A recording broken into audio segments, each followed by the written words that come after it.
Baha Moments! Good morning, sir. May pasok po ba? Oo, Mamon, may pasok pa. Sir, hanggang noon na dito sa amin, may pasok pa rin? Dito sa school hanggang noon na rin Pero pumapasok ako. Di wow.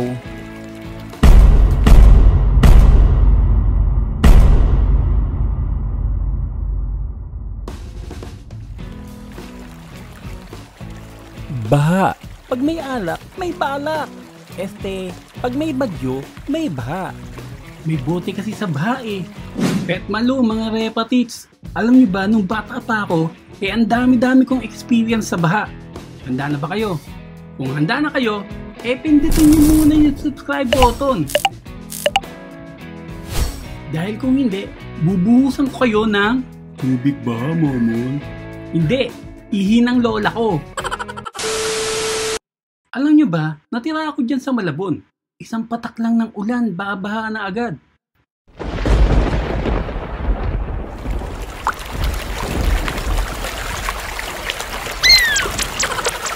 Lalo na pag ang bahay nyo ay nasa bandang baba ng lugar nyo.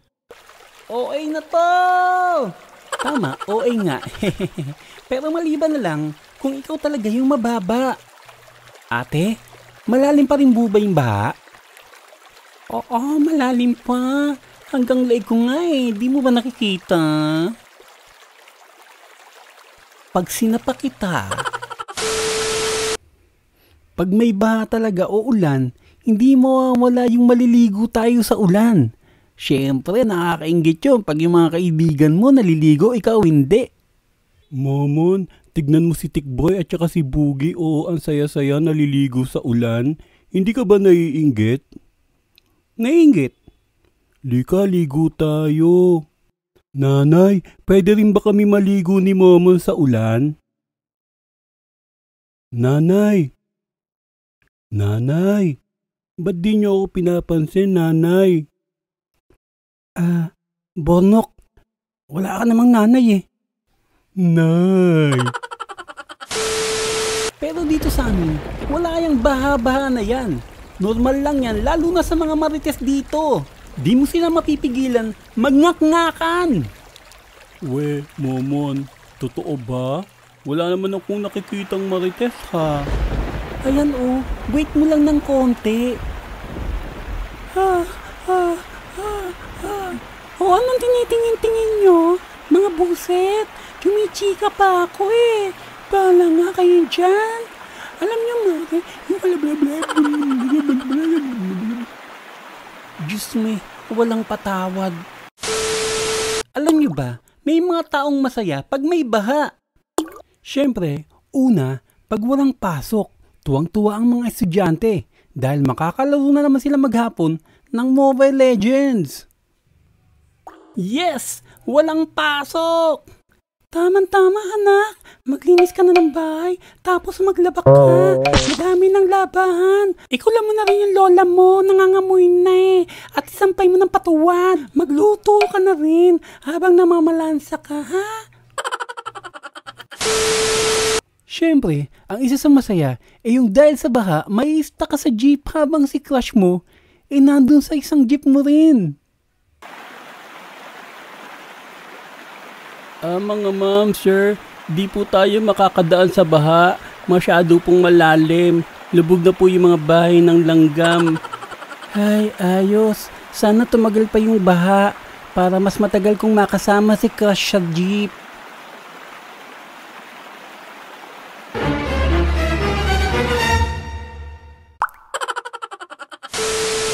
Meron din namang nalulungkot pag may baha. Siyempre, isa sa malungkot, yung hindi ka makagala o makabisita man lang sa mga friendship mo. O sila mismo ang bibisita sa'yo. Tok, tok, tok. Tok, tok, tok. Nay, may kumakatok! Sino daw? Si Baha! Ha? Nako, wag mong papasukin. Nakapasok na, Nay. Hinga ka ng malalim, Nay. Lulubog na tayo, Nay. O kaya, yung dahil sa baha, matagal na hindi mo makasama yung pinakamamahal mo.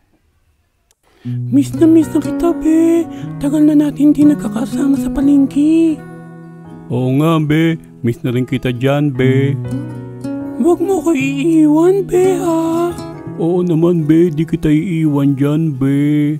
Kahit ilang dagat ay aking lalanguyin, be. Kahit ilang bundok ay akin aakyatin dyan, be. Kahit ilang bagyo ay aking haharapin dyan, be. Bagyo? Eh, ang babaw lang ng bahay, hindi ka makatawid dito. Hindi ko malilimutan yung nangyari sa akin nung bata pa ako.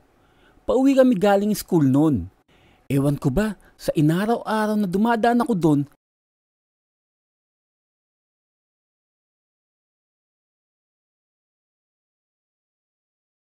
di ko napapansin yung imbornal na yun. Hi, Pogi. Kaya nung isang araw na lumakas ang ulan, bumaha at nalubog yung lugar namin. Kaya nalito ako kung saan ba dinadaanan ko. Alam ko may poste dun eh. Tapos basurahan. Tapos banda dun, yung butas na di ko pinapansin. Tama, dito kami dadaan ng legit da barkads ko. Okay mga pre, dahil ako ang pinaka-cute sa atin, pinaka-matalino, pinaka-magandang lalaki. At Dali na, Momon. Puro ka pinaka. Turo mo na kung saan tayo dadaan. Sabi ko nga dito, diba? Huwag ganun, uy. Tara nga, guys!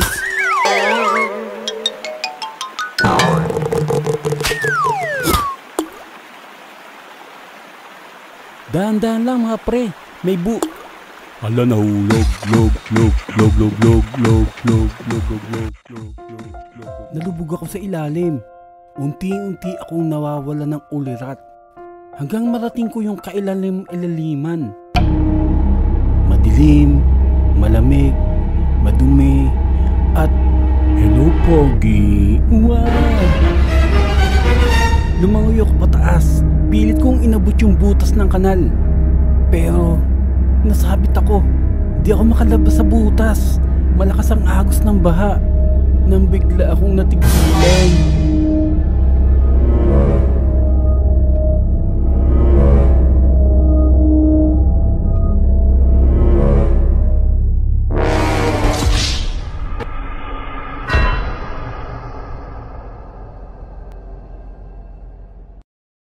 Pre, anong nangyari? Nakalunok daw ng malaking tae.